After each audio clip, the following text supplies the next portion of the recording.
सिंध तास मुआदे के हवाले से इहो चयो त हिंदुस्तान सिंध तास मुआदो रद्द करे छॾियो आहे। असां चऊं था असां त उन वक़्तु इहो मुआदो रद्द कयो हो जॾहिं इहो मुआदो थियो पिए। मुआदो जेको अयूब ख़ान ऐं ज़ुल्फ़कार अली भुट्टे सिंध ते 1 यूनिट मड़े कयो हो, तंहिंजे नतीजे में 1960 ईस्वीअ में रावी सतलज ऐं बयास नदियूं पंजाब पाकिस्तान के नाले में हिंदुस्तान के विकिरो करे उन में पंजाब के अंदर पानी जा 9 मनसूबा ठाया, जैमें 4 डैम ऐं 5 बैराज हैं। सराइकिन जूं नदियूं विकिणी पंजाब, सिंधु दरिया ते वरी 9 मनसूबा ठाया। उनजे करे सिंध तास मुआदो सिंध तास सम्झी असांजे माण्हुनि खे निवाह मां न निकिरणु खपे त कोई असांजे फ़ाइदे जो मुआदो हो।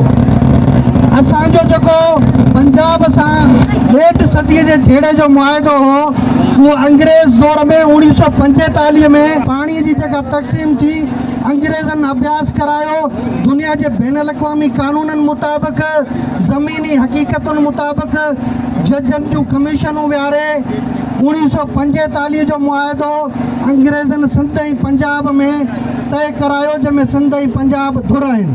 उन में सिंधु दरिया ते सिंध जो 75% हक़ मञियो वियो, जेको 25% सिंधु दरिया मां पंजाब खे ॾिनो वियो। उन जे बदिले में 25% जेके सिंधु दरिया जूं मददी नदियूं आहिनि रावी सतलज ऐं बयास, उन्हनि मां 25% हक़ सिंधु दरिया खे ॾिनो वियो। असांजो जेको क्लेम आहे, जेको फ़रियाद आहे त 1945 जे मुआदे तहत सिंधु दरिया खे सिंध खे पाणी ॾिनो वञे।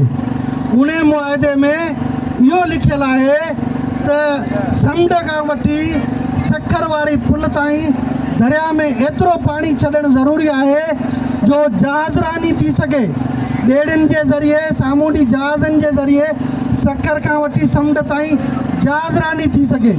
उन जे करे असांखे सम्झणो पवंदो